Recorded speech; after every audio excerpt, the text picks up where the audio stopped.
Hola a todos, bienvenidos a una charla más de la Real Federación de Golf de Madrid. Hoy vamos a dar una charla un poco dirigida más a los padres y pensada más en el Comité Juvenil. Para ello estoy muy bien acompañado por el presidente del Comité Juvenil, Juan Ramón Prieto. Muy buenas, Juanra, ¿cómo estás? Hola Ignacio, buenas tardes. Bueno, pues lo primero yo creo que es una charla que llevábamos tiempo pensando hacer porque hay un par de temas importantes que hablar, que si quieres un poco centramos, dejamos un poco así los titulares de lo que va a ser, luego nos van a acompañar otros 3 invitados más para explicarlo todo, pero va a estar un poco centrada en una palabra así como muy coloquial, pero que es la verdad que son las trampas que se hacen o que se ven en algunos de los torneos y que preocupan a jugadores y a los padres. Y también con todo esto de las lluvias que está viendo estos últimos días, cambios de fechas, torneos importantes que se han movido, pues también un poco cuándo se van a jugar y qué se va a hacer, ¿no? Eso es. Bueno, pues nada, gracias a todos por asistir a esta charla en la que intentaremos tratar, como dice Ignacio, dos temas que sabemos que os preocupan, ¿no? El primero, el calendario. Aquí, ante todo, pedir disculpas porque sabemos la confusión que ha habido este año con el calendario. Se deben fundamentalmente a dos motivos. Por un lado, los cambios que ha introducido la Federación Española en los sistemas de acceso a los campeonatos de España y que han trastocado, como sabéis, un poco cuáles eran los planes que teníamos a inicio de temporada. Y por otro lado, el tiempo de estas semanas que nos ha obligado a suspender torneos y, bueno, pues a ubicarlos donde hemos podido, que como os podéis imaginar a estas alturas de temporada, pues es difícil encontrar campos, ¿no?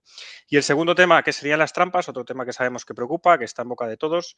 Y aquí simplemente, pues dar un poco de luz, ¿no? ¿Cuáles son las normas de actuación que debemos tener todos en caso de presenciar o vernos involucrados en situaciones de este tipo?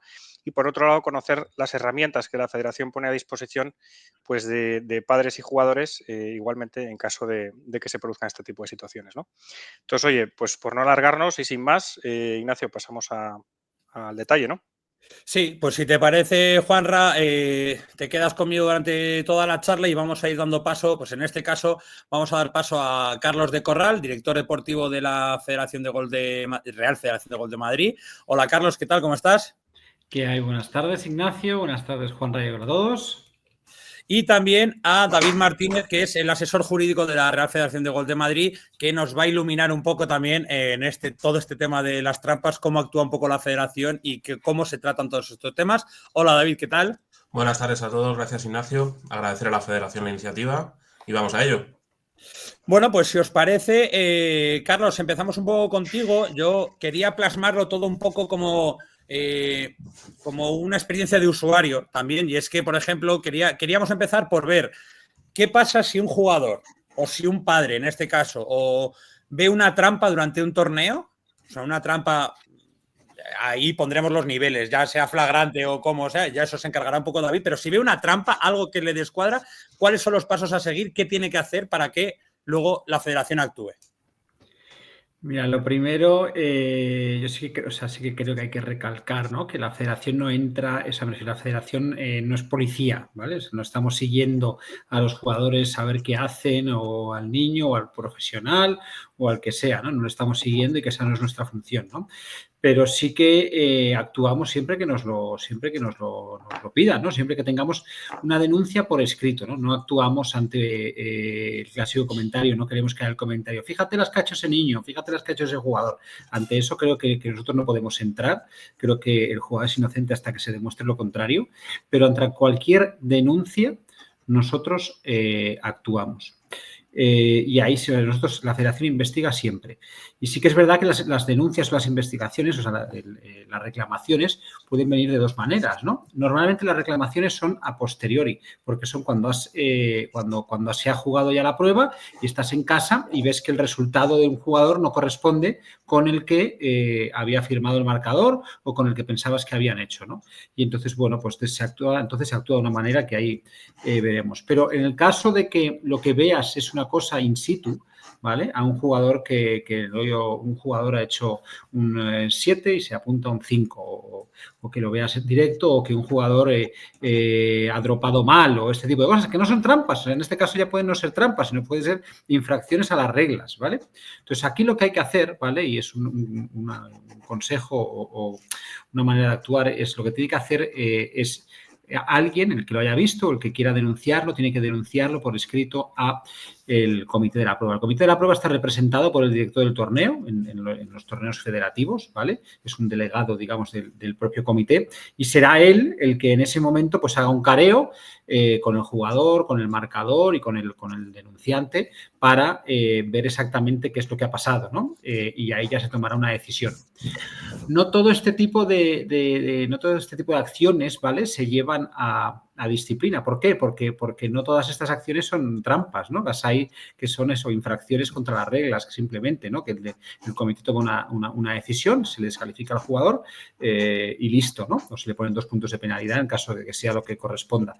Pero bueno, y ahí eso es lo que vamos a hablar, ¿no? Por eso voy a pasar la voz a David, ¿no? No llevamos todas estas a disciplina, pero en el caso de que la infracción sea a posteriori, cuando la prueba ya ha concluido, ¿vale? Entonces, en ese caso sí que a partir de ahí nosotros enviamos ya directamente a disciplina y son ellos los que entran en acción, ¿no? Me refiero, tú por la noche te das cuenta de que un jugador en vez de hacer 78 tiene apuntado 75, pues bueno, eso y no hay competición al día siguiente, eso se lo llevamos a disciplina y es el comité de disciplina quien empieza a indagar, a investigar qué es lo que ha ocurrido ahí.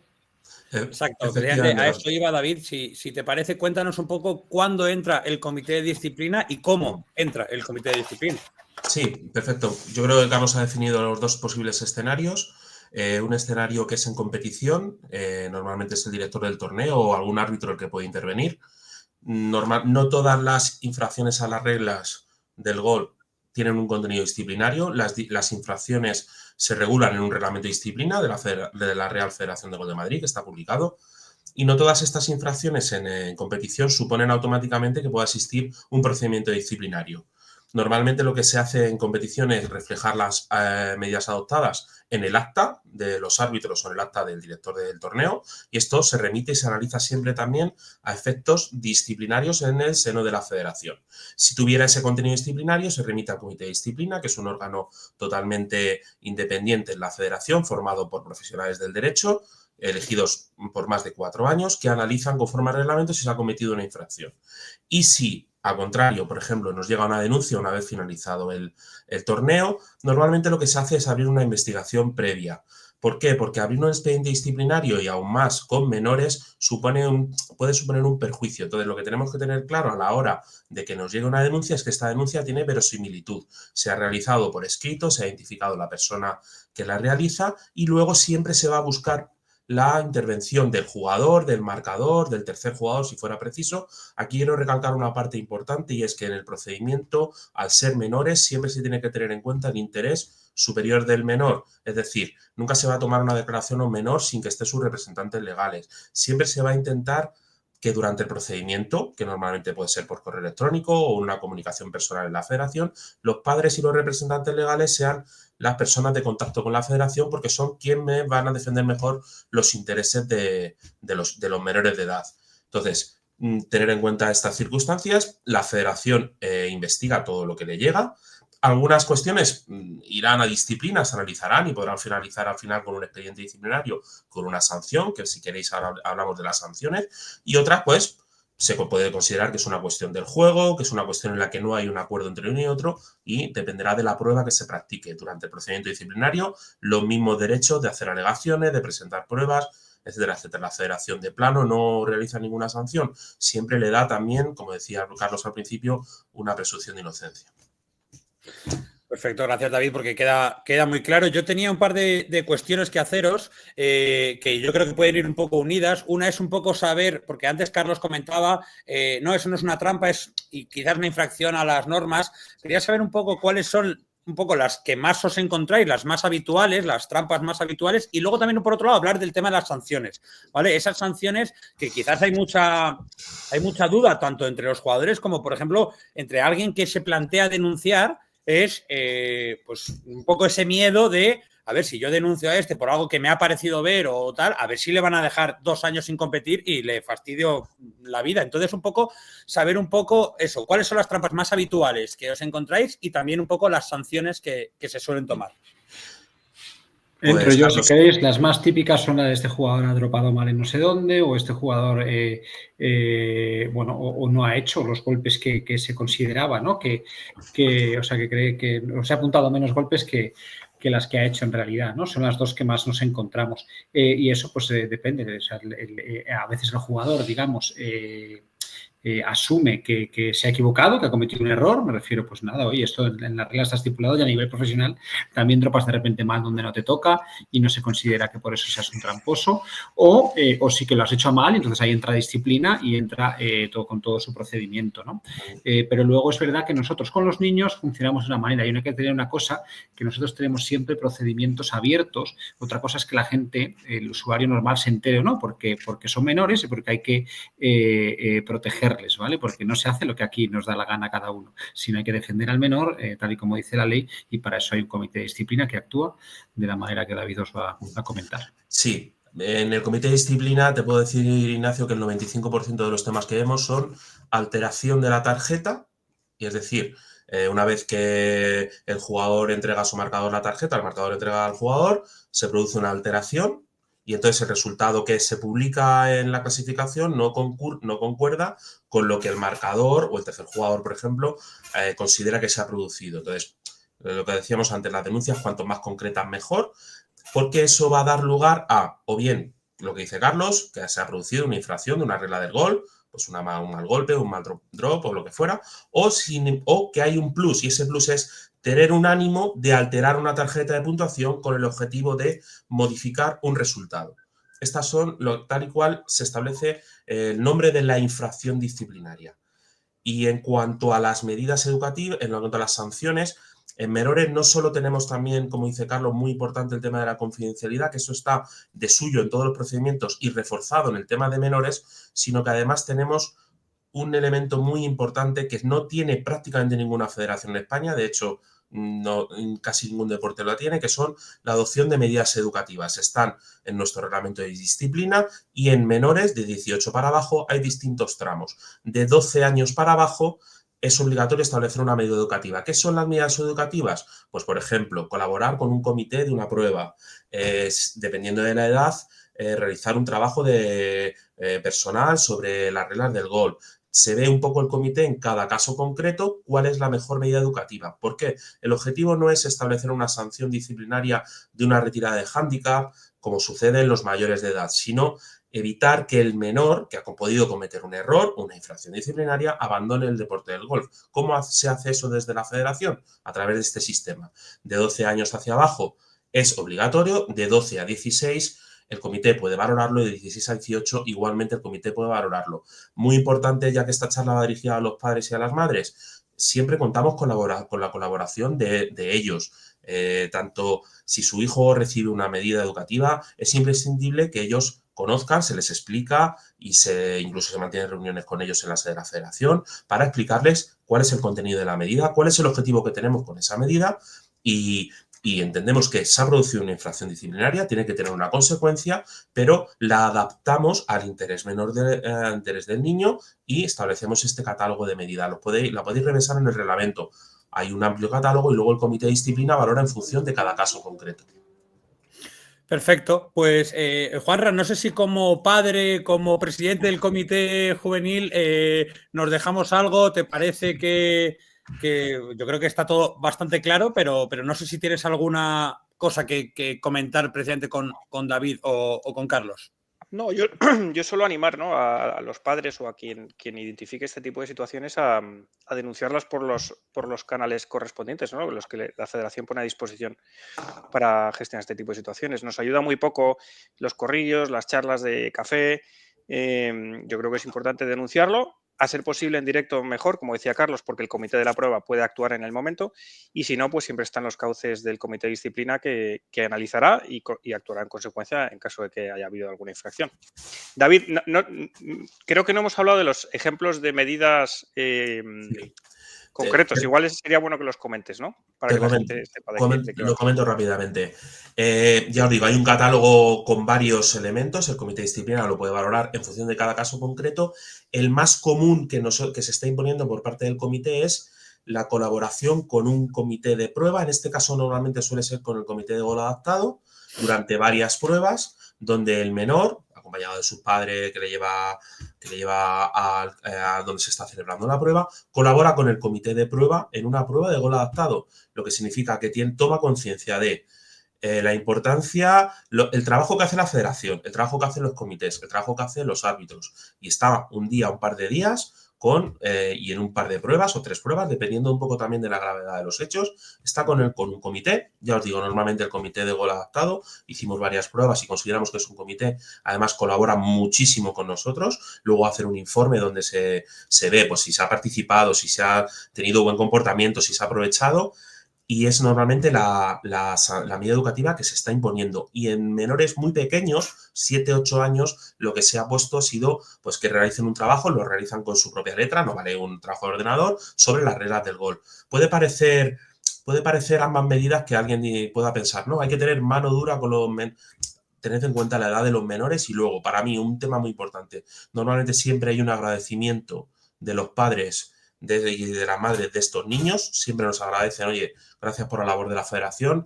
Si no hubiese adoptado esta medida, mi hijo hubiese dejado el deporte. Son también edades muy complicadas que, por poco obstáculo que haya, se abandonan el deporte. Hemos tenido niños que han estado de menores y ahora están ganándose la vida, si no como profesionales, como técnicos de golf.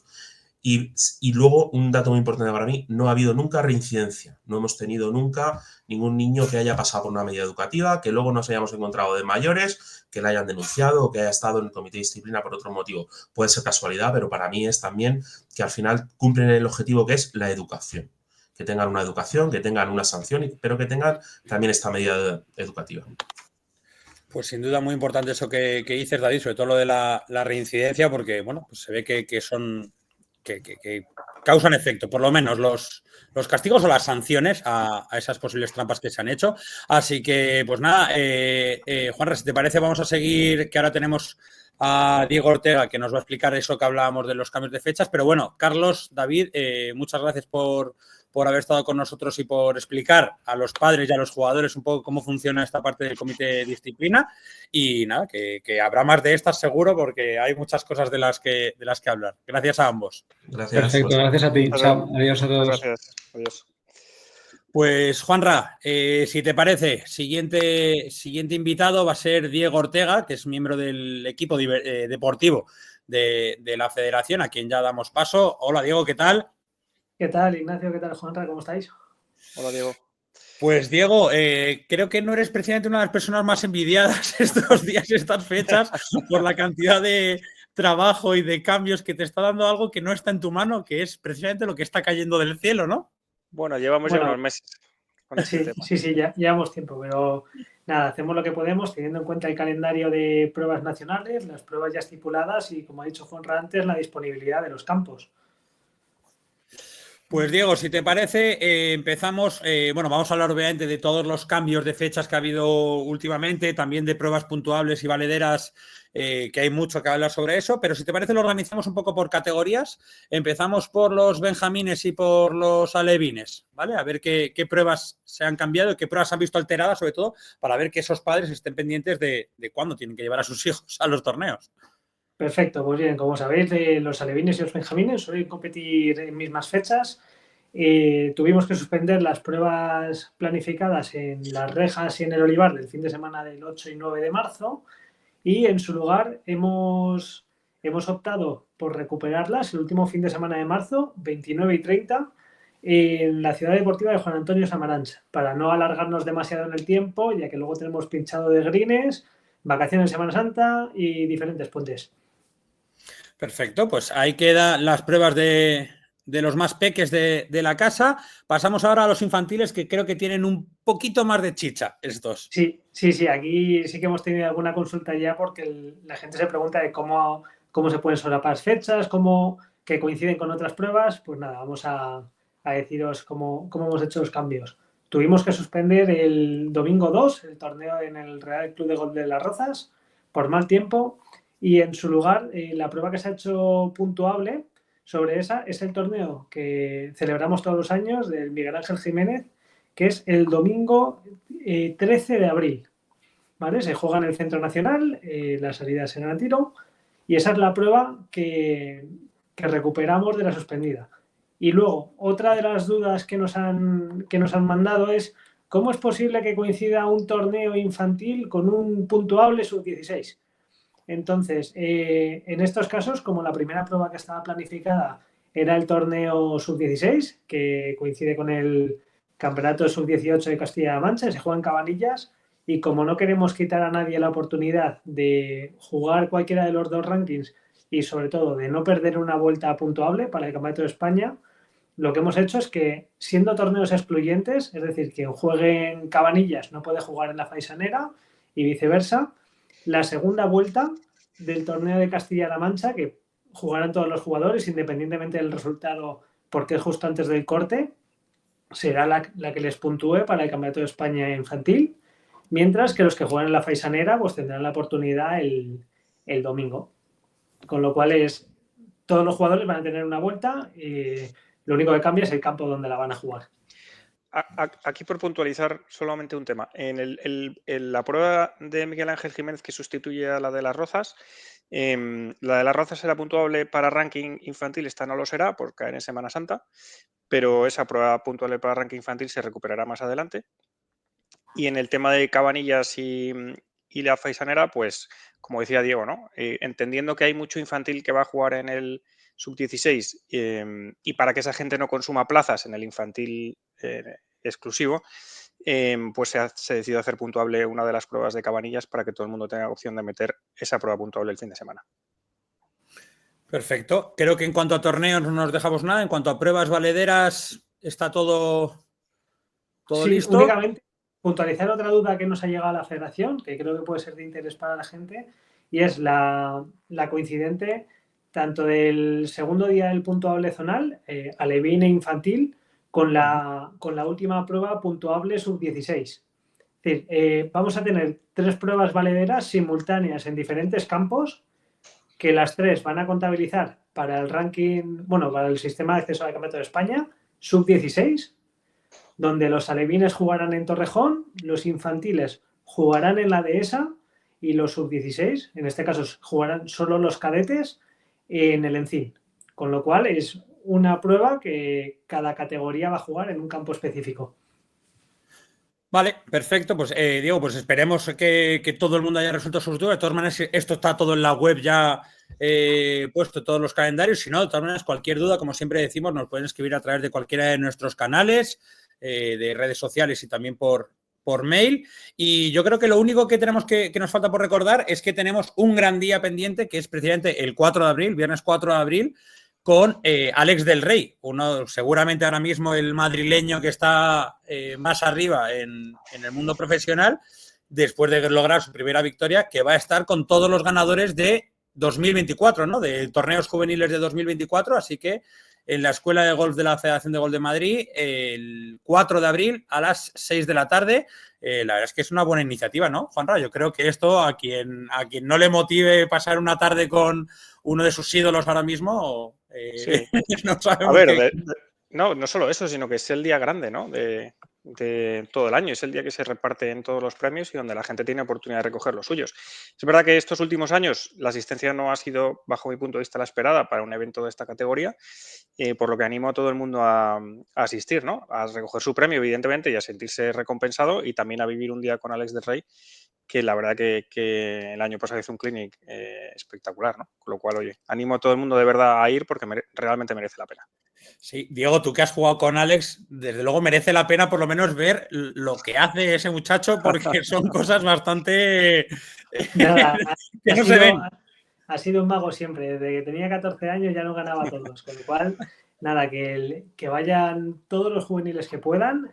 Alex es el ejemplo de que ha jugado todas nuestras categorías, Benjamín, alevín, infantil, sub-16, los torneos sub-18, no ha tenido prisa por ir a ningún lugar, ha cursado la carrera universitaria, con lo cual, aparte de buen jugador, es un gran ejemplo para todos. Perfecto, pues oye, pues Juanra, Diego, 1.000.000 de gracias a ambos por haber resuelto todas estas dudas, tanto a padres como a jugadores. Diego, te espero próximamente para hacer una charla sobre preparación física y salud, que es algo que también nos piden mucho los padres para los jóvenes, así que ha sido un placer teneros en estas charlas de la Federación, también a David y a Carlos. Y nada, que nos vemos en las próximas, ¿vale? Muchas gracias a ambos. Muchas gracias. Muchas gracias a todos. Gracias a todos.